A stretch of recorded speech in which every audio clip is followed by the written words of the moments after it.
नमस्कार, मी शिवाजी शिर्के. दैनिक देशदूतमध्ये कार्यकारी संपादक अहमदनगरवरती सध्या काम करतो. गेल्या 15 वर्षांपासून अहमदनगर जिल्ह्यातल्या पत्रकारितेमध्ये काम करत असताना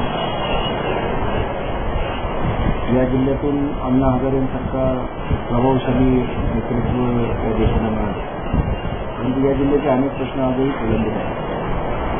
प्रामुख्याने पाणी प्रश्नाच्या संदर्भातला मोठा विषय, राज्यातला सर्वात मोठा जिल्हा आणि सातत्याने दुष्काळी जिल्हा म्हणून या जिल्ह्याची ओळख आहे.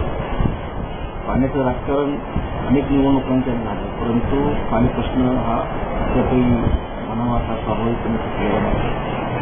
नगर जिल्ह्याचं पाणी पुणे जिल्ह्याची मंडळी, राजकारणी मंडळी पळवतात हा होत असलेला आरोप अनेकदा झाला, आजही होत आहे. त्याप्रमाणे नगर जिल्ह्याच्या विकासात मोठं योगदान राहणारा नगर मनमाड हा जो रेल्वे मार्ग आहे, 2 मनमाड रेल्वे मार्ग, या 2 मनमाड रेल्वे मार्गाच्या दुपदरीकरणाचा आणि विद्युतीकरणाचा प्रस्ताव लालफितीत करून हा विषय मार्गी लागला गेला तर नगर जिल्ह्याची खऱ्या अर्थाने विकासाची वाटचाल झपाट्याने झाली होती.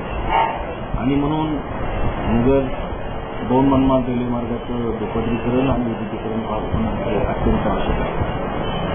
त्याचबरोबर जिल्ह्याचं मुख्यालय म्हणून राहिलेल्या नगर शहराच्या विकासाकडे जिल्ह्यातल्या सर्वच लोकप्रतिनिधींनी विकासात्मक दृष्टिकोनातून एकत्र येण्याची आवश्यकता आहे. दुर्दैवाने होत नाही. नगर शहरातल्या राजकारण्यांनाही नगर शहराबाबत फार काही देणं वाटत नाही.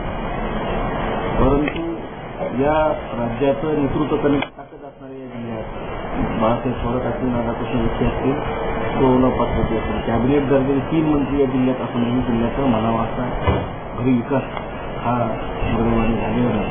आणि खरं तर ही आम्हा नगरकरांसाठी शोकांतिका मानली जाते.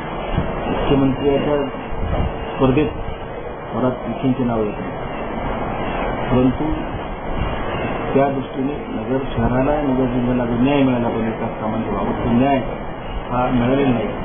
गटबाजीत कार्यकर्ते गुंतून ठेवले जातात, विकासाकडे दुर्लक्ष केलं जातं. तुम्हाला असं कुठला एक प्रश्न होता जो आग्रहाने संसदेत मांडण्याची आवश्यकता आहे, प्रामुख्याने असा एखादा प्रश्न कुठला आहे? संसदेच्या माध्यमातून खरं तर देशदूतने हा प्रयत्न गेल्या वर्षभर आम्ही चालवला. देशदूतच्या माध्यमातून 2 मनमाड रेल्वे मार्गाचं विद्युतीकरण आणि दुपदरीकरण, दुहेरी मार्ग जर झाला आणि या मार्गाचं विद्युतीकरण जर झालं तर पुणे शहर अधिक जवळ येईल आणि नगरकरांना पुणे त्याचबरोबर मनमाड हा मार्ग अधिक जवळचा वाटेल. आणि म्हणून हा प्रश्न प्रामुख्याने मार्गी लागण्याची आवश्यकता आहे. त्यासाठी देशदूतने लूप लाईनचा एक मोठा प्रस्ताव एक मध्यंतरी आपण देशदूतच्या माध्यमातून मांडला होता. दौंडला पुण्याला जाताना नगरहून दौंड मार्गे पुण्याला जावं लागतं. त्यावेळी दौंडजवळ जर लूप लाईन टाकली गेली तर त्या लूप लाईनच्या आधारे दौंड रेल्वे स्टेशनात गाड्या न जाता त्या दौंड बाहेरून पुण्याकडे रवाना होतील आणि जवळपास 45 मिनिटांचा वेळ हा वाचला. धन्यवाद, तुम्ही इतका बहुमूल्य वेळ दिला त्याबद्दल.